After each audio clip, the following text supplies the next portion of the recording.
Well, it's 11 o'clock, so this awkward beginning bit, we did make it through, which I'm very excited about. So I want to welcome everybody to the Student Living Forum, the Nordics. We are so glad that you've joined us today. My name is Kellyanne Watson and I am the Director of Operations at the Class Foundation. I'm God doing some stuff in the background there.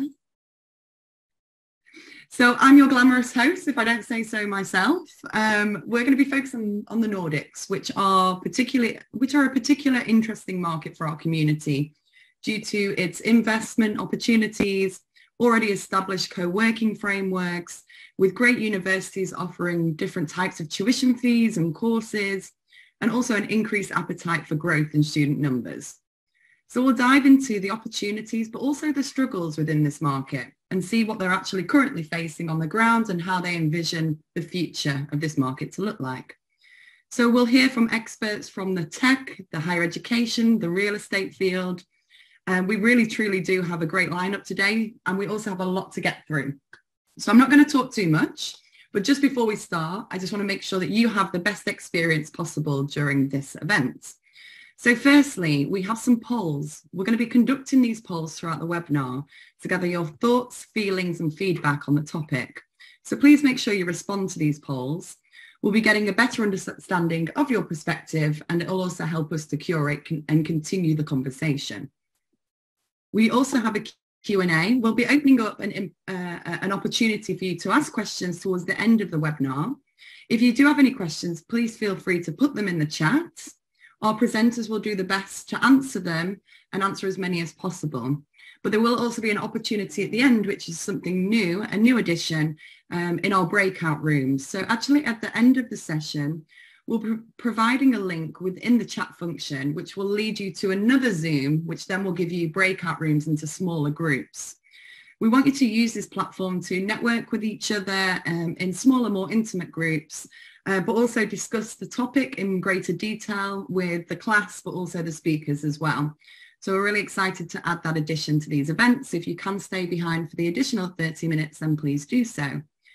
So finally, you can use the chat function also to tell people about who you are, introduce yourself, say that you're here, share resources, connect with each other, maybe share your LinkedIn or your website, but please make sure you're respectful and polite when using the chat function.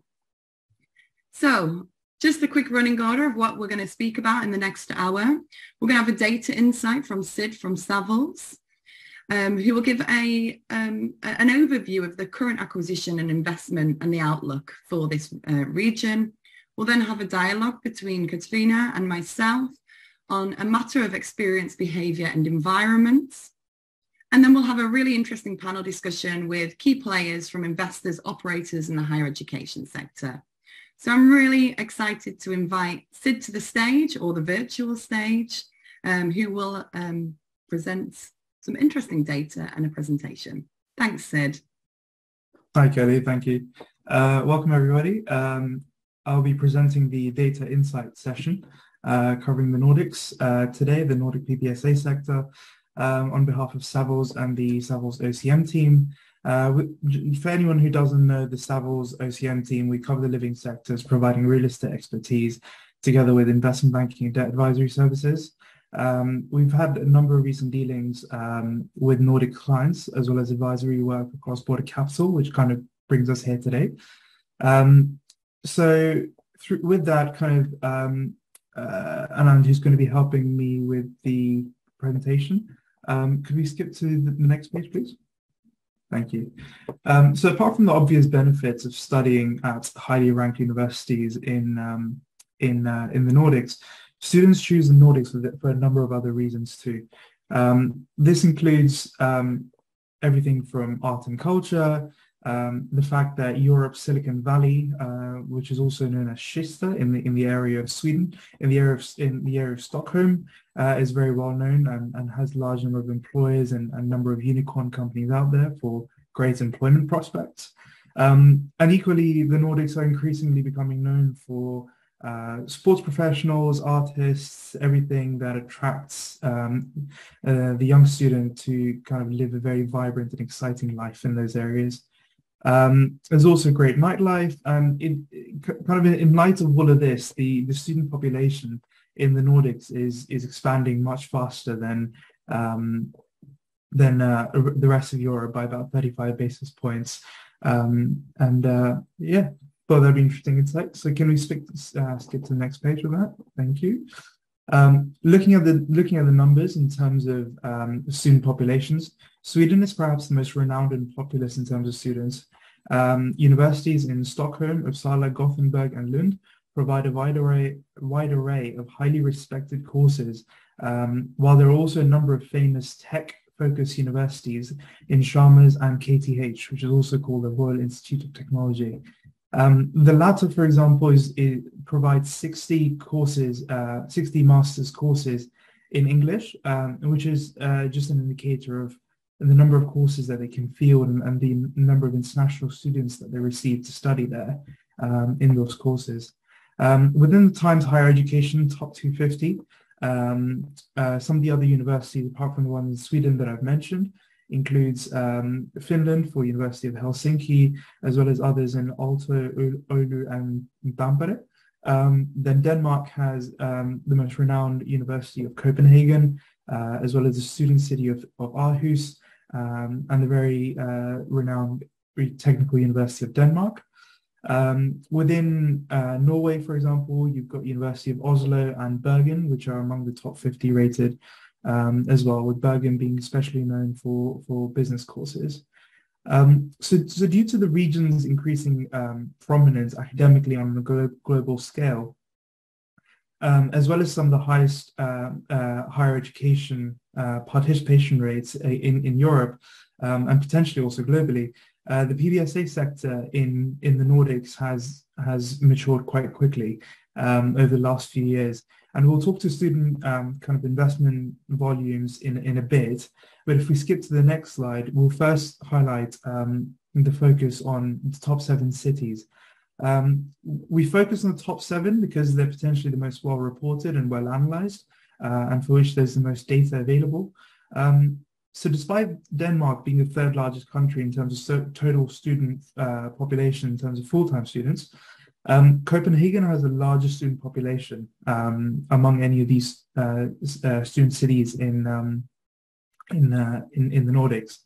So there's a number of international students at approximately 26,000 versus almost 10,000 in Stockholm, and kind of Oslo at a similar quantum.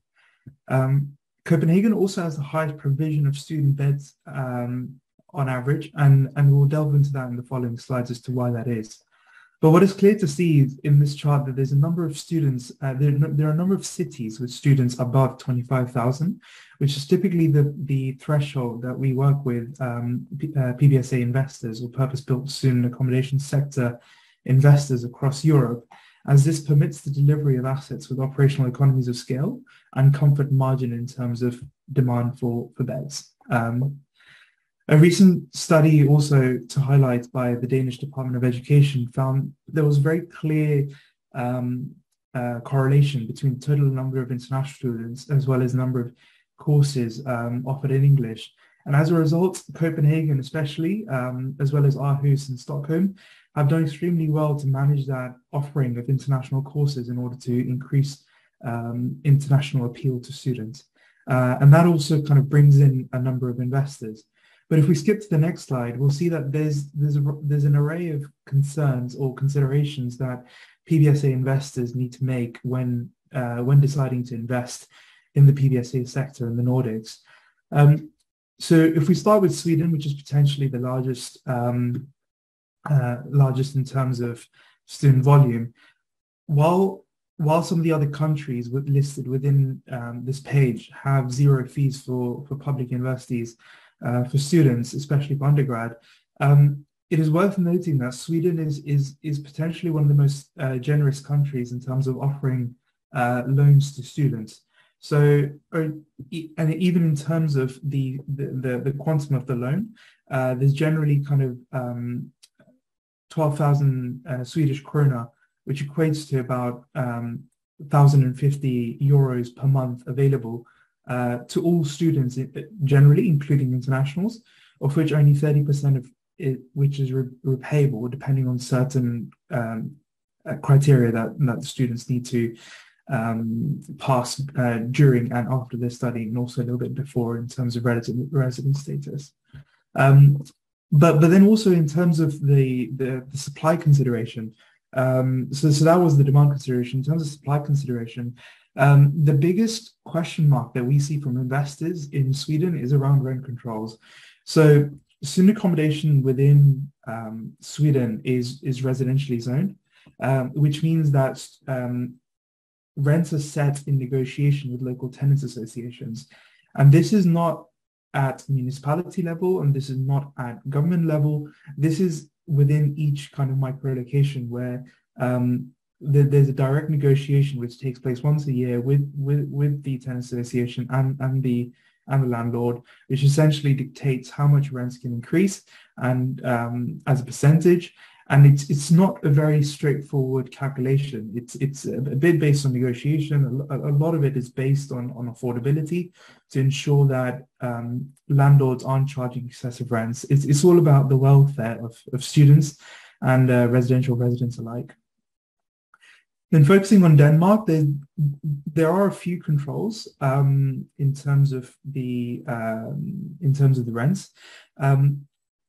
But they're a little bit more complicated. So while some of you may have heard the headline that within student residences and residential buildings that 4% is the kind of cap for rental growth, that also is in part only applicable to tenants who kind of stay on. So ones who don't leave the student accommodation, or alternatively their flat or house that they're renting, they're capped at their 4%. Their rent increase is capped at 4% on year on year. But what the trick is in terms of what is complicated is within Denmark, lease lengths can vary, and operators can set these.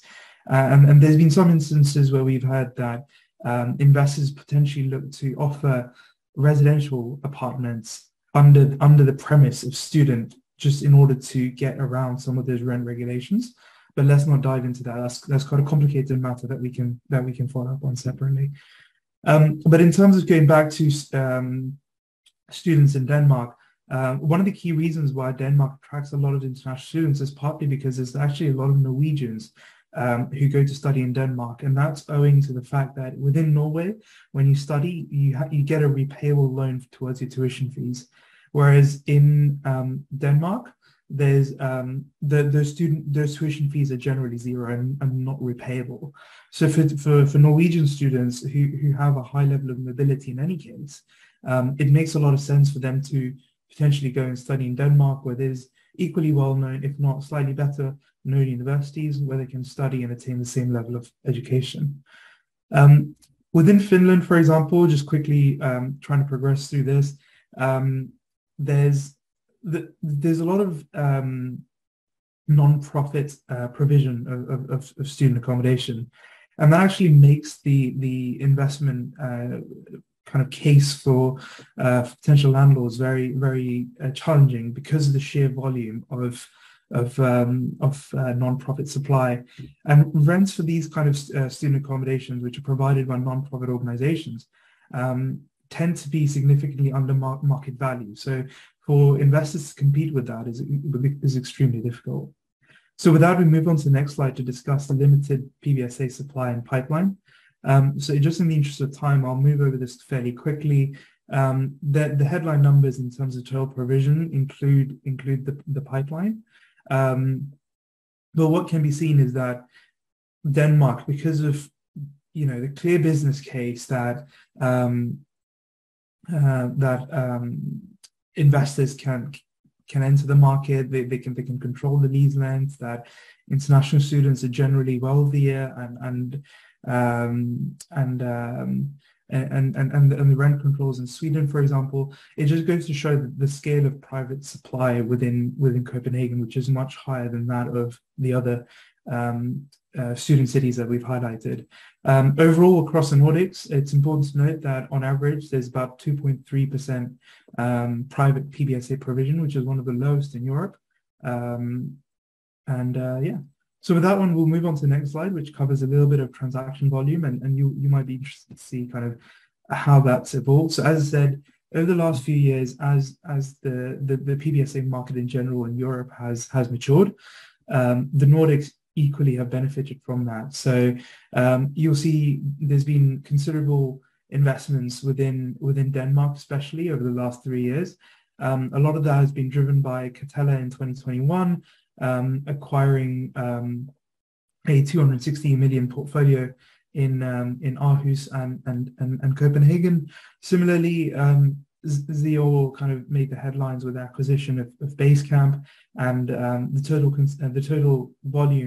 quantum of investment here has been approximately prorated to reflect the consideration paid for the assets in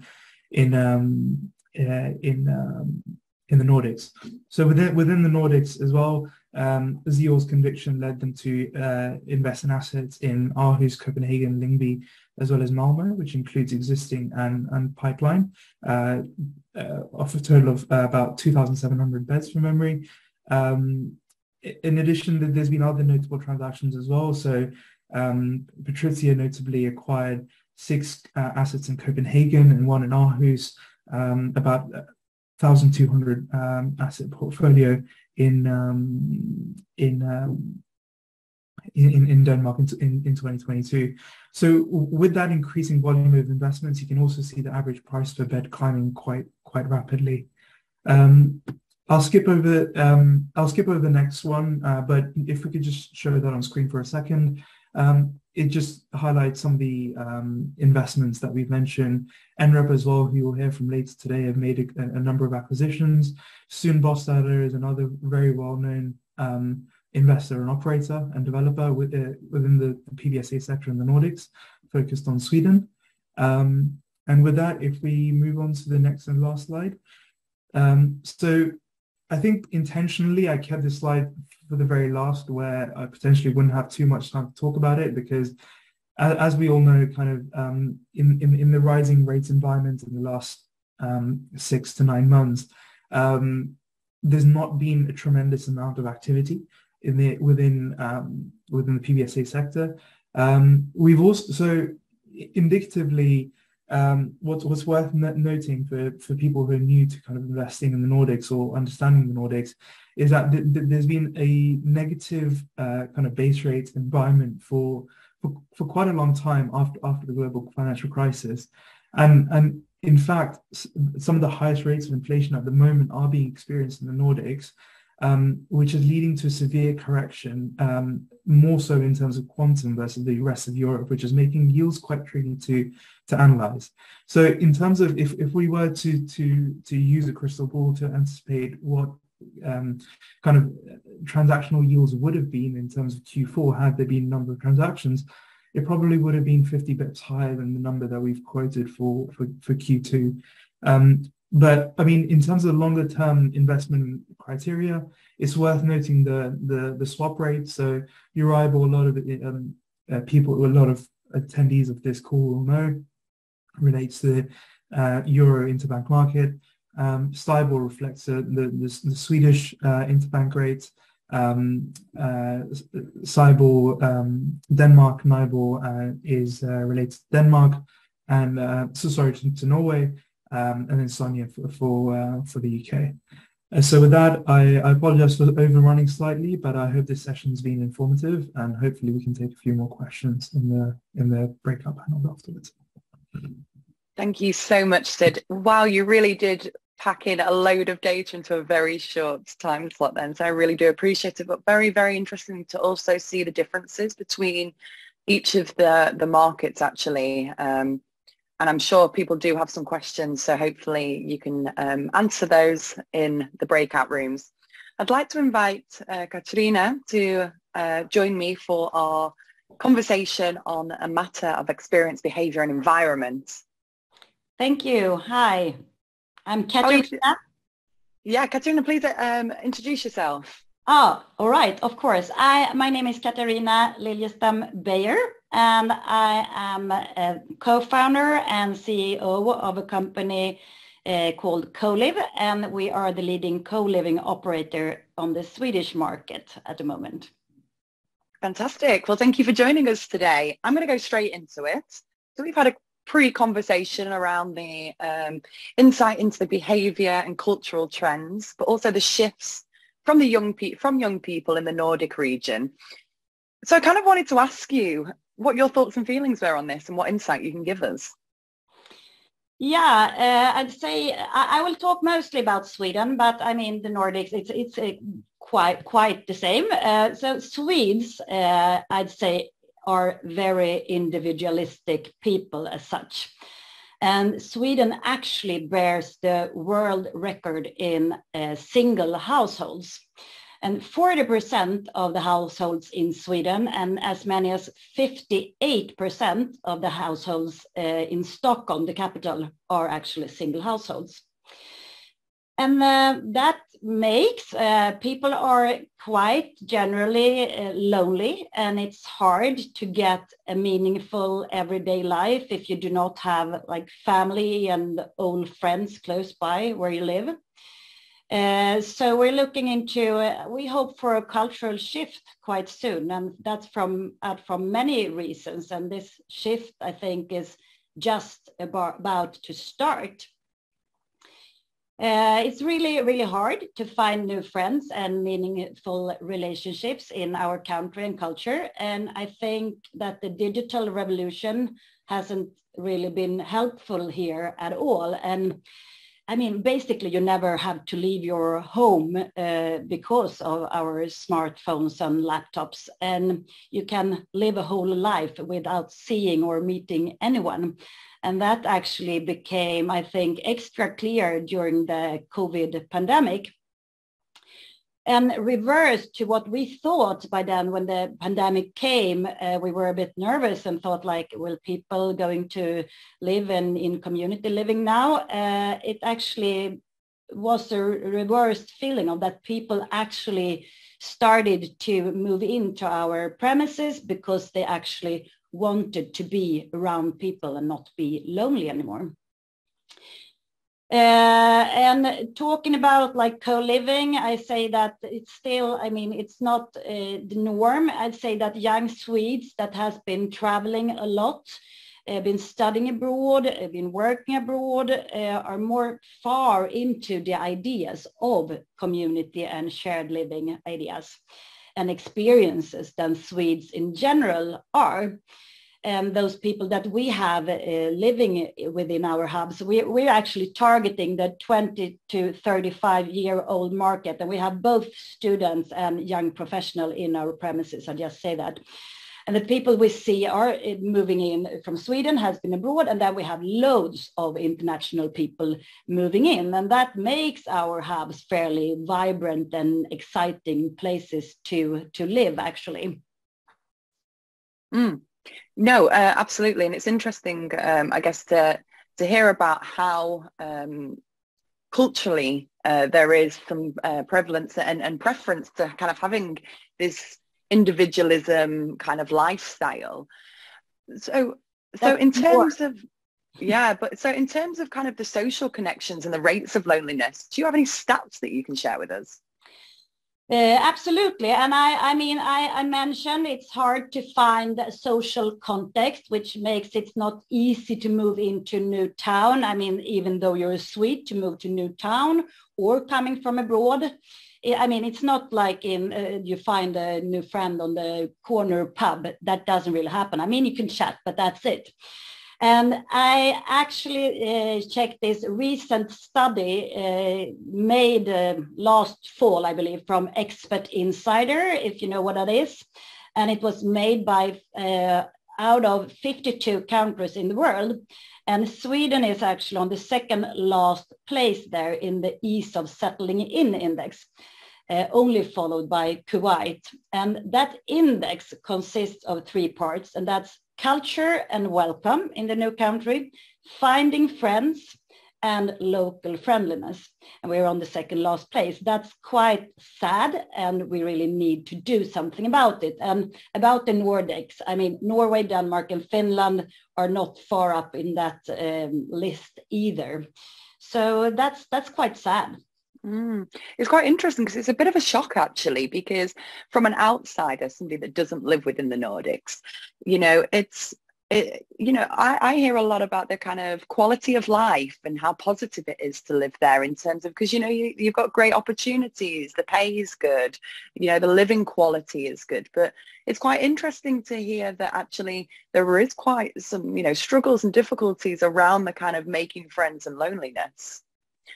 So I kind of wanted to touch on maybe what some of the challenges, but also the milestones are in terms of shared living and community, particularly maybe within the models that you're trying to build. And then who attracts these cohorts? What type of cohorts are attracted? At the moment, we have only 250 beds in Sweden, and we're aiming for 7,000 in 5 years. I mean, it takes a while to build. But the challenge, we have a great pipeline and people like to live like this when they understand what it is. But the challenge per se is that shared living is still a little bit out of the norm, and Swedes love norms, and people don't really know much about what is co-living and what is co-housing. And loads of people still have the idea of community living being a political or an ideological hippie movement as of the 70s, basically. So for us as the first player at the market and now leading co-living operator in Sweden, it's been and still is a huge challenge on actually educating the market on this housing form, and still is, and actually the market, all stakeholders. We heard about investments before. There's loads of obstacles that you have to come by, and we do that, but it takes a bit of time. The people that generally is attracted to this housing form in Sweden, I talked a little bit about it before, is mainly young professional, I'd say, that has been around the world, traveling, studying abroad, been working abroad, and really seen this model and maybe lived like this before, and they are looking for it again.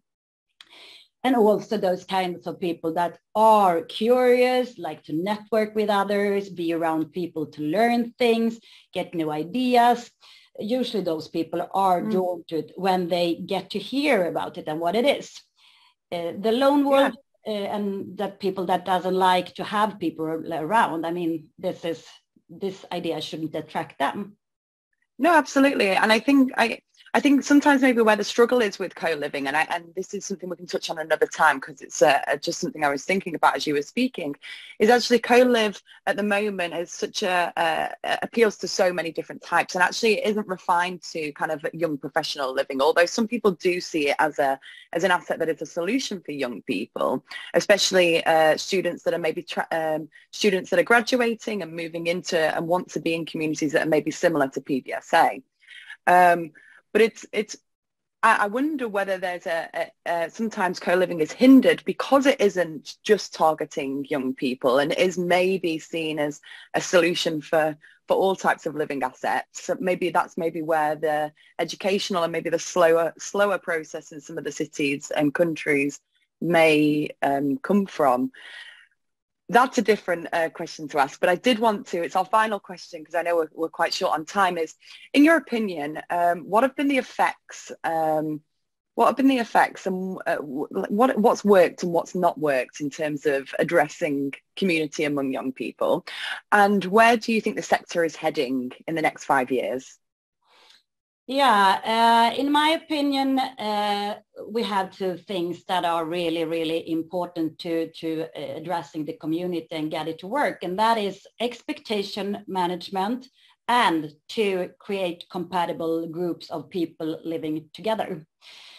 We know for sure that if our tenants do not understand or have the wrong idea or expectations of this co-living situation, conflicts and problems will arise, and that's for sure. So first of all, we need to be very clear in our web information. Here we work a lot with like educating communication, use a lot of movies in our Q&A, since we also noticed that the target group we're targeting, they don't really put an effort in reading through things. They want to see moving things. And that works very well, actually. But to be able to create compatible groups, we have very early in our process, before we even have the chance of signing a contract, you must go through a research-based personality and matching tool, where you will have to answer like 80 questions that concerns your personality, but also your values. And from this tool, the becoming tenant will get insight out from this that will guide them from their own personality to get the better co-living experience, which in the long run also will make the community better for everyone, the whole group of tenants, basically. And we also use this data from this tool to match people together in the shared apartments. And this makes people, the mix of people, far better than doing it by chance, or to, which I know loads of co-living operators do, to carry out an interview process that for sure, I'd say, will become biased. And except from being biased, it would also be far too expensive, hence too expensive to be able to do, actually. And after doing this, before tenants are moving in, we also carry out digital pre-boarding sessions in groups with all becoming tenants to be able to answer questions and like give them the information to easier be able to settle in. And on site, moving into the co-living facilities, co-living hubs, we have a service host on site, and we have ambassadors that we sign up from the people living, the tenants, that helps people get settled in and onboarding and get into the community, basically.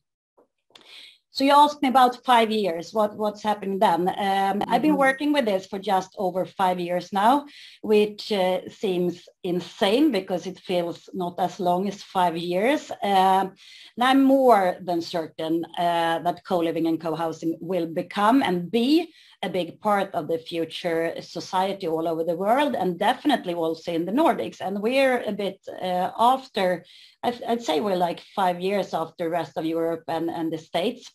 So in another 5 years, I'd say that co-living is a more well-known housing format, and that it probably will be a primary choice for more young people. And also we would have 7,000 beds by then at co-live.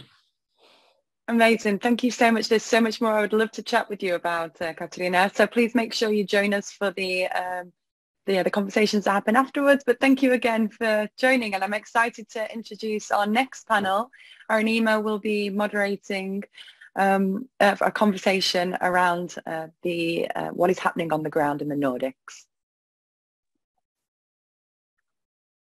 Hi, thanks a lot, Kelly and Katarina. I would be moderating along with Sid, who presented that extremely insightful data insight. So without further ado, I would really like to welcome the panelists to come forward and do a really quick round of introductions. Stina, we will start with you.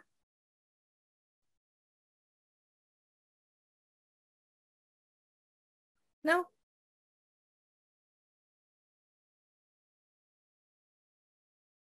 Just move on to the next panelist. Okay.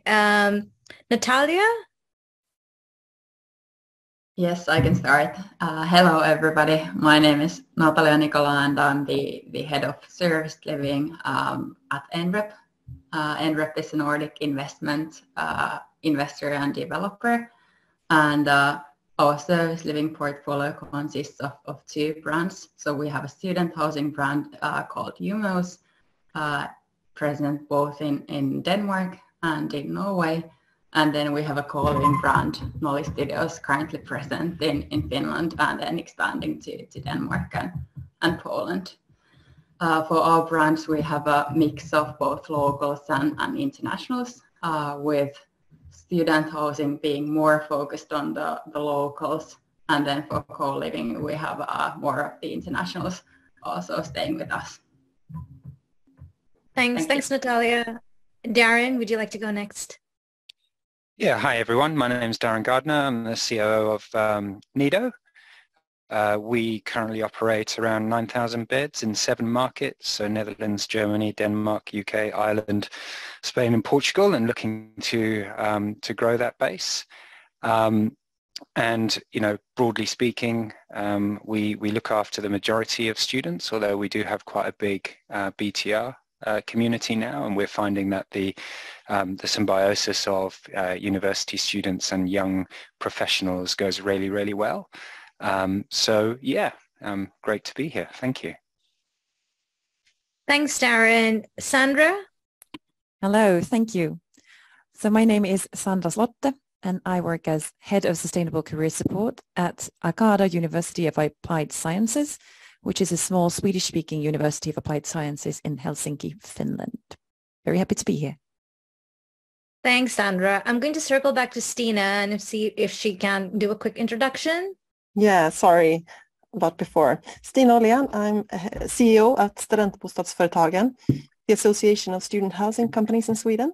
And I'm also board member of NSBO, which is a Nordic network for student housing operators. In Sweden, we gather both private and PBSA, public housing operators, foundations, universities. And yeah, both shared and single rooms, of course. Student housing is both for domestic and international students, of course, and universities aren't allowed to own their own properties in Sweden, so they rent for certain groups of international students through our other student housing companies. And to conclude, we have a shortage of student housing in most the bigger student cities. Thanks, Tina. So while that we have you now, what we heard from Katrina's talk about these shifting trends in individualism and then building communities. And we recently chanced upon your NSBO report, and that report talked about how still many students in the Nordic prefer to live in private studios, while at the same time, the report also recorded really high percentages of loneliness felt among students. So keeping that in mind, what are NSBO's plans to use this data to enhance student experience? I think this is one of hottest topics in the Nordics nowadays within student housing. Loneliness is one thing in it, but it's not the only thing that's affecting their well-being, I guess. During the pandemic, we gathered the network in digital meetings to share ideas on how to support the students during this period. We did the same in Sweden, of course. And I think they took more responsibility as a student housing sector since then for social issues than before. I think, as Katrina said, it's the beginning of a shift, perhaps in Sweden at least. We can see really good initiatives now, ranging from cook-along sessions to running competitions and paddle courts and so on. I think that the physical health and exercise is seen as important in supporting well-being in Sweden, at least. We also try to promote building shared spaces and facilities, even in properties with mainly studios. Try to figure out how to break isolation and getting neighbors to meet. Mm-hmm.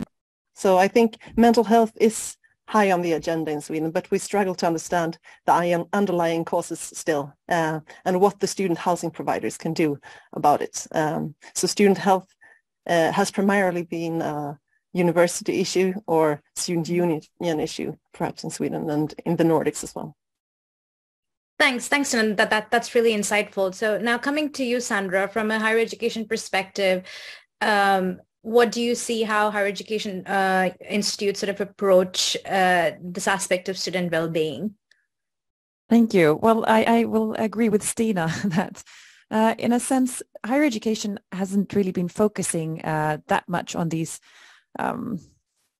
outliers in a sense. It's been very much a traditional focus on education and research, and that's really it. Even the third mission, the service to society, has been less talked about. So basically, when there's been so many cuts in funding over the years, we've been focusing on education and research. But now we're really finding, especially post-pandemic, that that's not enough. And in Finland, we introduced the tuition fees in 2017, which really changed the field as well, as we would recruit students because they would come to Finland for free and study their whole degree there for free. And now that we're competing on a global market, it's really necessary for us as higher education institutions to also provide more than just education and research. And we do see a lot of the post-pandemic, especially in the student well-being. And what we've done is, of course, then to up our game when it comes to support services. So we offer, guidance and counseling. We have study psychologists on site. We cooperate with the student union, as Stina mentioned, when it comes to social activities and finding your peers. What's really lovely about our university is that we have about 30 different degrees all in the same building. So that really combines a lot of very, very different people, and they can come together in the same, common spaces that we have on campus, and we encourage them to come back to campus to meet each other there. We also do have some student housing on campus, but not enough for all of our students.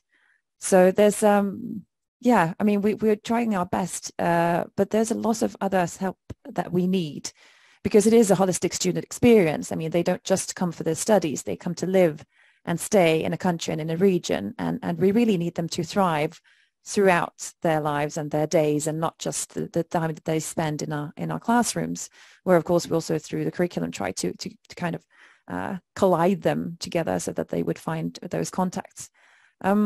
There's also slight discrepancy between the local students and some of the international students, where obviously local students, they have their parents maybe nearby, their friends, they know the language, they know the culture and so on, while as the internationals then struggle more. And maybe especially the ones coming from further abroad, where you have the exchange students who usually are a little bit older, already used to studying at higher education institutions, and they are usually from Europe, which is then culturally a little bit closer.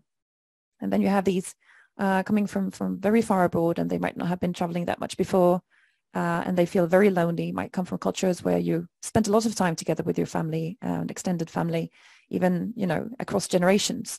And then you end up in what Katarina explained is a very individualistic country, where people just tend to go home after work or after their studies. So we need to look at the support we're providing. So I think that takes us into the whole equity and equality discussion, where the Nordics have been famous for their concept of equality, which essentially means that you provide the same thing for everybody.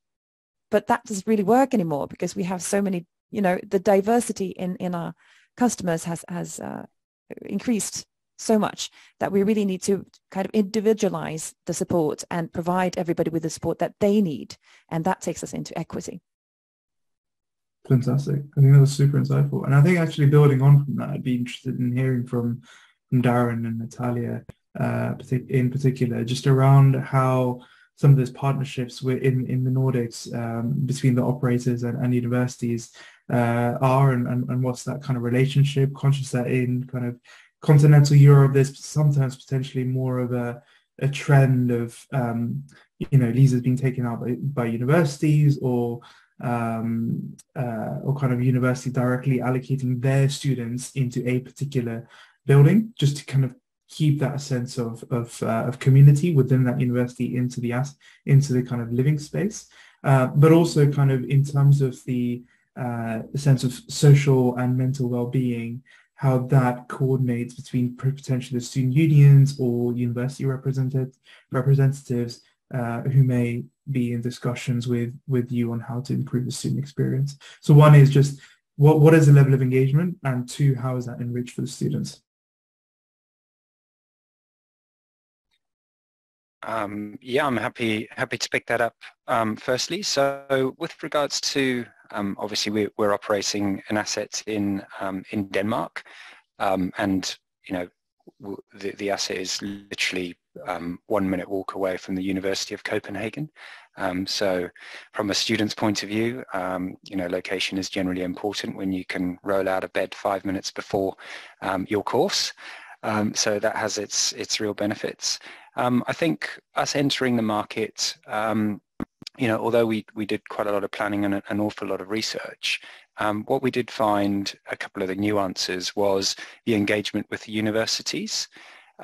They do indeed in Copenhagen look for agreements with PBSA providers. However, it's not in the traditional style that we're used to in PBSA, where they will kind of do a NOMS agreement, for want of a better word. And we found the engagement very professional. and very transactional. And from our experience, although that is great and important, the focus on the well-being side of students was something that I think took the University of Copenhagen by surprise, because that's what our focus was. And I think in the rest of Europe, where we've seen well-being probably top of the agenda for a number of universities for, let's say, 10 years, with the last 5 years it being very, very important. I kind of agree, with the other panelists that we're starting to see that shift in the Nordics, and that well-being is starting to be thought about. When you look at so with regards to the engagement with the universities, pretty professional. We got a number of them to come. So the University of Copenhagen, and also the IT university, they came to our open day, and they were very surprised about the community areas that we had provided, what we were trying to do, and how we engaged them in the journey of what we would provide to their students. So that for us was a fantastic opportunity to show them something different, and they were incredibly enthusiastic by that. Thanks, Darren. I agree with many of the things that you say. I think the kind of like for the collaboration with the universities, we have had that both in Denmark and then in Trondheim, but it is quite transactional, trying to create better relationship in Norway, in Trondheim, where we have 2 sites. There's been now more and more discussions with the local universities, especially regarding for accommodating foreign students. But then in Copenhagen especially, we have had very, very close relationships with the local municipality in terms of planning the sites, planning everything, the concept around the communal spaces and well-being. So I think that has been the strongest guideline for us starting from day one, and that has been incorporated to the whole planning of our UMass concept. Thanks, Sarah and Natalia. It's really good to see these stakeholder collaborations happening more and more.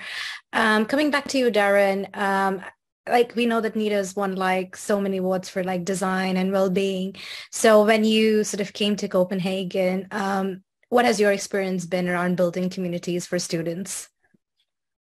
Well, reasonably humbled to actually win Developer of the Year from Property Week for the Briggen Copenhagen asset. So, there was a reasonably long list of criteria that they said we met, and it's no surprise to me that we were gracious in receiving that award, because effectively what we've always done at NIDA is try to design our residence based on our customers, rather than on potentially an architect or an investor's output.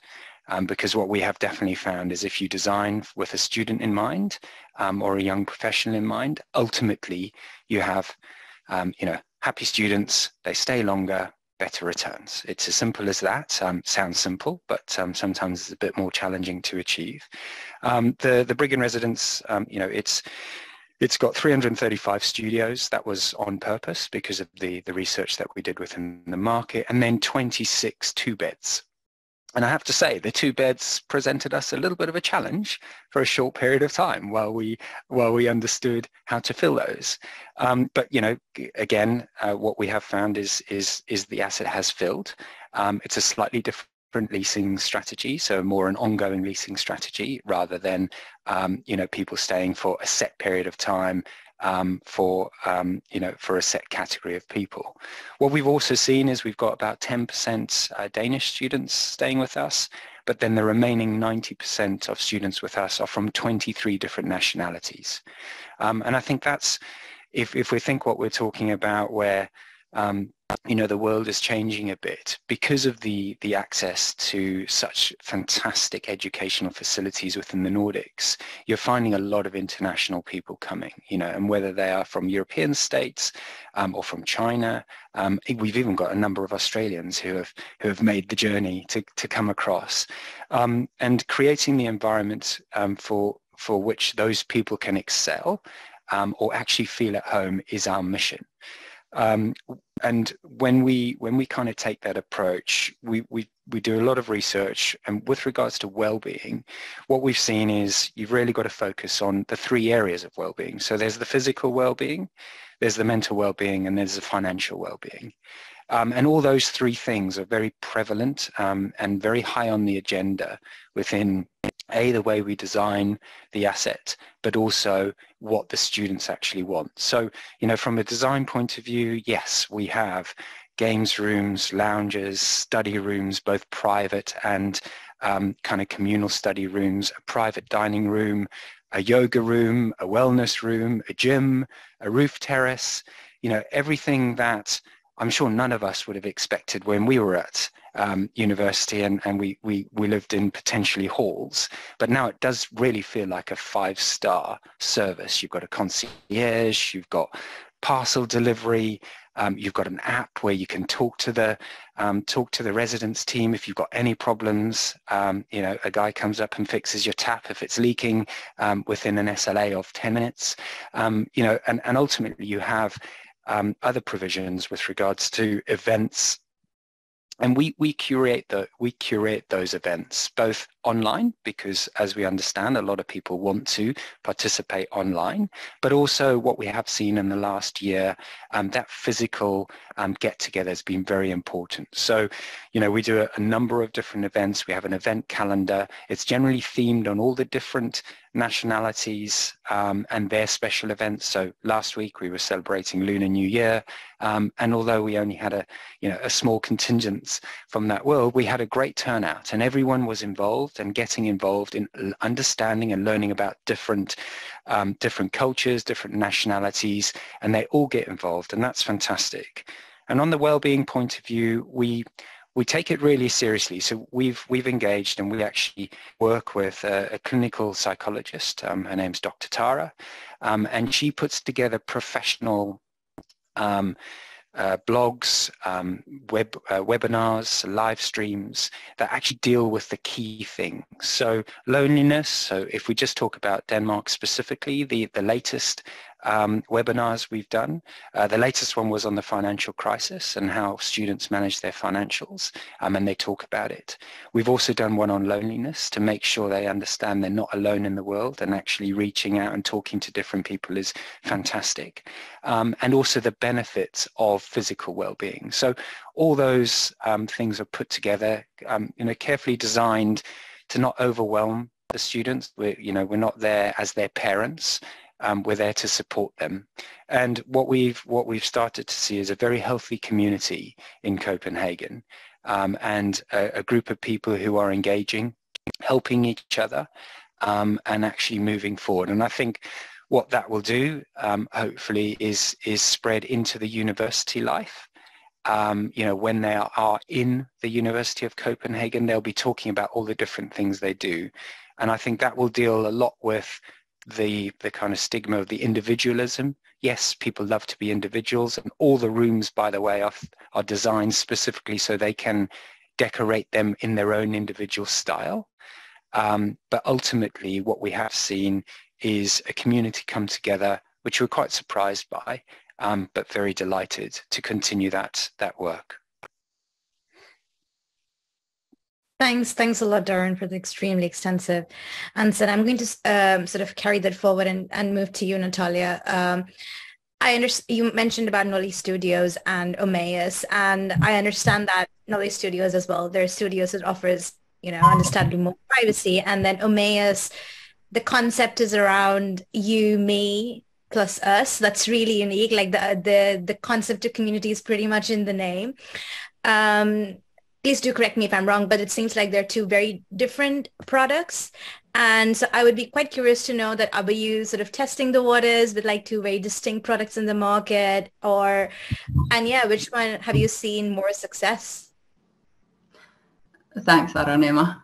I think there are lots of similarities as well, so I'm going to talk about them and then the differences with the two concepts. So what we have in common for all of our co-living concepts are the kind of like common spaces, all of the events, the community, all of that is very much present for both Umeås and Noli. We also have studios for both of the concepts, even though then for the Danish Umeå sites, most of the studios are then also built around the common kitchen concept, where you have 12 to 20 rooms sharing kind of like a master chef type of a very professional kitchen, where the idea is that people come together every night and also have this kitchen community where they prepare food and watch movies and have parties. We have seen a lot of that happening in the kitchens as well. So that element is probably the biggest difference between the two concepts that we have. I would also say that there are country differences. So Umeå's the common kitchen concept is built for the Danish students, so the locals. We have, of course, also internationals staying with us and living with us.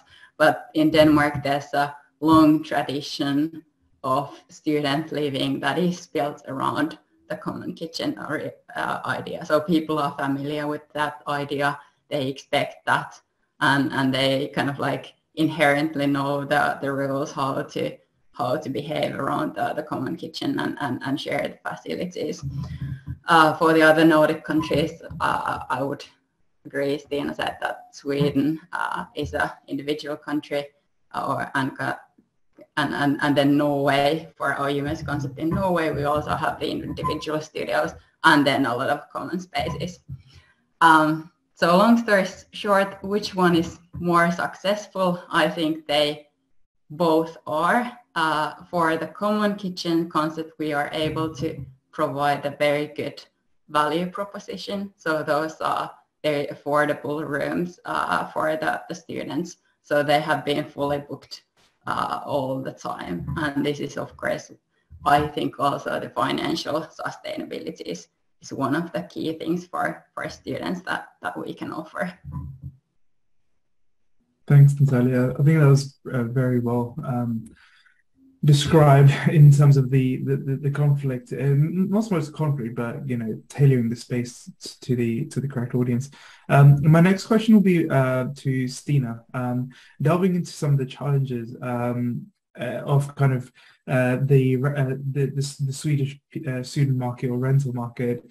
Do rent controls in Sweden prohibit or disincentivize the allocation of floor space to communal areas? Or how are the economics and rent controls balanced around the provision of these spaces, which, as kind of Darren and Natalia noted, are extremely important to students, and also maybe in terms of making the floor spaces work? In short, it both prohibits and discourages building of communal areas, I would say. It's a huge problem in Sweden that prevents us from developing attractive living spaces for young talent. It's difficult to charge for communal areas within this rental legislation we have. When you negotiate the rent level with the union of tenants that you talked about earlier, the shared spaces are not valued very highly and therefore don't affect the rent level as much as desired, I would say. So we try to work around this in several ways. One way is, of course, to determine the rent level yourself, but that is risky business, I would say. Otherwise, accepting less profit for those areas and make sure that other parts of the project make up for that. It's difficult, but some companies really succeed in doing this. We can see, yeah. So this is an issue also that we are trying to influence through lobbying actions. Great, thank you. Anything to wrap up from Aruna? Just a really quick follow-up question that I have for all of you really is, are investors looking to create more social impact, and if yes, how? And also sort of following up from Stina's answer, is there backlash from sector around rent caps, and is this a conversation which is taking place? Anyone? Natalia, Darren? Yeah, I'll pick up on that one. I think investing in the Nordics is definitely high on a number of investors' agenda. I think they're overly cautious, and that's not a bad approach to the market. But I think they're starting to see, especially with the proof of concepts and all the kind of early pioneers who are going into the market, there is a way to make good money, good profit out of it. It is very sustainable. I think that's one of the key approaches within the Nordics, and it has to be a key approach, both in the planning and the building of the assets. So that is something they need to, consider very thoughtfully. And then there are the nuances between all the different categories or cohorts that would be coming to the market. However, there is such a growing international base coming into the Nordics that I think, broadly speaking, a number of well-run models will work in these environments. Then moving on to rent caps, let's just say rent that is determined by other people rather than yourself. It's not alien to the Nordics.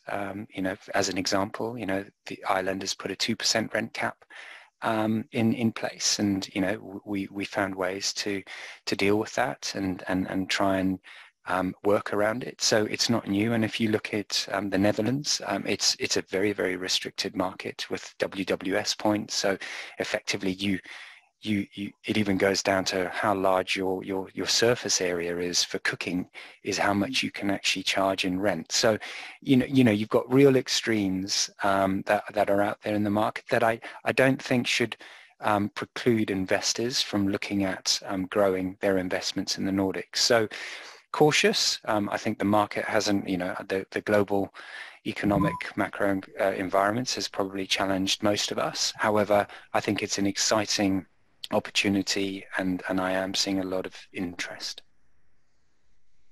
Well, thank you so much, Darren. That was a great summary, I guess, to our session so far. Really, thank you so much, all of you, for your insights. And I think it's particularly interesting to, as you mentioned, some markets such as Ireland and the Netherlands that have faced some challenges around some of the restrictions and policy in place. Although the class has led initiatives, especially in the Netherlands, to actually educate the municipalities, universities and the real estate sector on actually how we can work better as a collective in the benefit of students. And maybe that's a conversation that could be an outcome from this conversation. So if there's anybody that is still in the or interested in continuing this conversation and actually helping maybe drive forward some of the initiatives such as Stina mentioned in terms of lobbying, but also maybe supporting the awareness of the positive impacts of having social spaces in particular, maybe that's something we can do going forward as an action within this group. But thank you so much again. As mentioned, we're going to be having continuing the conversations and networking in smaller groups, and we can also see your lovely faces and hear your voices. So please make sure you're joining us in the chat now. We have a link to the Zoom, and we're really excited for our French panel next month, which again is also free and a very, very interesting market. And then also our next live event, which is in London on April the 20th. My name is Kellyanne, and thank you to the team and the community and the speakers. We hope you have a wonderful day, and we will speak to you again soon. All the best.